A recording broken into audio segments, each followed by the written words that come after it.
Hello guys, this is Swati और मैंने देखा Indian predator season 4 beast of Bangalore के तीनों एपिसोड्स।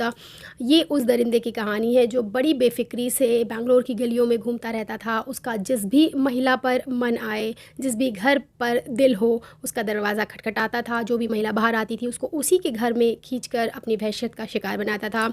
उसका ये आतंक 90 के दशक में इतना ज़्यादा चला कि लोगों के दिलों में दहशत बैठ गई। अपने घरों में लोहे के दरवाजे लगवाने शुरू कर दिए और न जाने कितनी ही महिलाएं इस साइकोपैथ सेक्स मैनियक का शिकार बनी।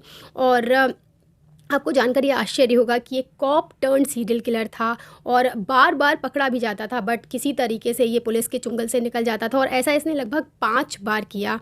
और भी चीज़ें जो इसके पुराने टाइम्स के बारे में पता चलती हैं, किस तरीके से सीआरपीएफ में था और क्या कुछ हुआ, किस तरीके से भाग के क्या किया इसने, वो देखने में और सुनने में बहुत ज़्यादा शॉकिंग लगता है।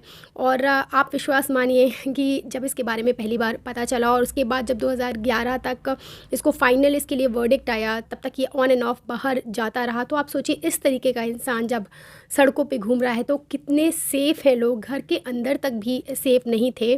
और ये केस बहुत ज़्यादा हाइप था। इसी तरीके का केस एक मैंने अमेरिका में जो ट्रू इवेंट पे बेस्ड अनबिलीवेबल करके सीरीज़ है, उसमें भी इसी तरीके से एक आदमी था जो आर्मी में था और वो जाकर घर के अंदर लड़कियों का, महिलाओं का रेप करता था। हर उम्र की महिलाओं, किसी को भी नहीं छोड़ा था उसने।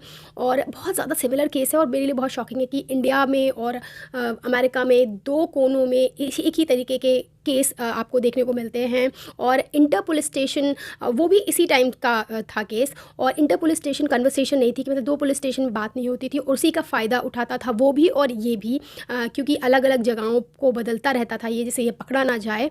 और बहुत ही चालाक था, फिज़िकली बहुत स्ट्रॉन्ग था, वो भी फिज़िकली बहुत स्ट्रॉन्ग था। तो ये सिमिलरिटी मुझे बहुत अचंभित करती है। साथ ही साथ 2011 में इसको जो वर्डिक्ट सुनाया गया, उसके बाद 2022 में जो डेथ सेंटेंस इसको सुनाया गया था वो कम करके, कम्यूट करके 30 साल की सज़ा सुनाई गई। स्टिल केस बहुत ज़्यादा भयावह है। आप देख सकते हैं इस स्पाइन चिलिंग डॉक्यू सीरीज़ को और काफ़ी करीब से जान सकते हैं कि इस तरीके के लोगों के मन में कोई डर नहीं होता है, कोई गिल्ट नहीं होती है। और इसको तो एक तरीके का फेटिश भी था विमेन अंडरगारमेंट्स का। क्रॉस ड्रेसिंग करता था ये। देखिए, क्रॉस ड्रेसिंग में कोई प्रॉब्लम नहीं है, लोग अपने आप को अलग अलग तरीके से एक्सप्रेस करते हैं। बात वहाँ गलत हो जाती है जब आप लोगों की ज़िंदगियों से खेलने लगते हैं, वहाँ पर मामला कुछ और हो जाता है। So do watch this, that's it, bye.